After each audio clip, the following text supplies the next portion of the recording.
আসসালামু আলাইকুম। আজ আমি আপনাদের সঙ্গে শেয়ার করব মিষ্টি আলুর পোয়া পিঠা। মিষ্টি আলুর পিঠার জন্য আমি এখানে একটা বড় সাইজের মিষ্টি আলু আগে থেকেই সেদ্ধ করে রেখে দিয়েছিলাম।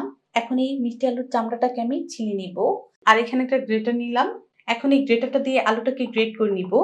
পিঠার জন্য আমি এখানে 1/2 কাপ পরিমাণ প্যাকেটে সুজি নিয়েছি। এখন এই সুজিটাকে ব্লেন্ডারের জারের মধ্যে দিয়ে ভালো করে ব্লেন্ড করে নিব। আর এই যে দেখুন কেমন ব্লেন্ড হয়েছে। এখানে আমি একটা বাটি নিয়ে নিলাম আর এই বাটির মধ্যে ম্যাশ করা আলুটা নিয়ে নিচ্ছি। সাথে ব্লেন্ড করা সুজিটা দিয়ে দিচ্ছি। 1 টেবিল চামচ পরিমাণ গুঁড়া দুধ, 1/4 চা চামচ পরিমাণ দিয়ে দিচ্ছি লবণ, দিয়ে দিব 1/4 চা চামচ পরিমাণ এলাচি গুঁড়া, 1/4 চা চামচ পরিমাণ দিয়ে দিচ্ছি বেকিং পাউডার, সাথে দিয়ে দিব 1/2 কাপ পরিমাণ আটা। এখন আমি সবকিছু হাত দিয়ে একটু মিশিয়ে নিব। সাথে দিয়ে দিব 1/2 কাপ পরিমাণ গুঁড়া করা চিনি। আপনারা আপনাদের পছন্দ অনুযায়ী কিন্তু মিষ্টির পরিমাণটা বাড়িয়ে কমিয়ে নিতে পারবেন। এই ডো করার সময় কিন্তু কোনো রকমের পানি ছাড়াই তৈরি করেছি। আর এই যে দেখুন কেমন হয়েছে। তার জন্য এখানে আমি 1 চা চামচ পরিমাণ রান্নার তেল দিয়ে দিব। তাতে করে কি হবে, কাজটা কিন্তু করতে সুবিধা হবে।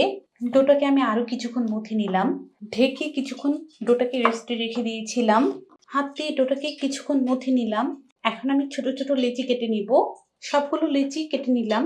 এখন এখান থেকে আমি একটা নিয়ে নিচ্ছি। লেচিটাকে হাত দিয়ে ডলে গোল করে নিচ্ছি। উপরে তেল লাগিয়ে নিব। এখন একটা বেলনির সাহায্যে আমি এটাকে বেলে নিচ্ছি। আমি আপনাদেরকে বেলে দেখাই। এটা আমি বেলে নিয়েছি আর এই যে পাতলাটা কেমন হবে দেখুন।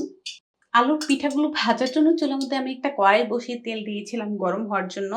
আর অল্প করে ডো দিয়ে দেখবো তেলটা আমাদের গরম হয়েছে কিনা। তেলটা কিন্তু আমাদের গরম হয়ে গিয়েছে পিঠা ভাজার জন্য। আর পিঠাগুলো যখনই ভাজবেন তেলটাকে ভালো করে গরম করে নেবেন। এখন উচি বেলে রাখা পিঠা দিয়ে দিলাম। পিঠাটা তেলের উপর ভেসে আসা পর্যন্ত অপেক্ষা করছি। তারপর একটা ঝাঁঝনির সাহায্যে এভাবে তেলের মধ্যে ডুবিয়ে ডুবিয়ে দিব।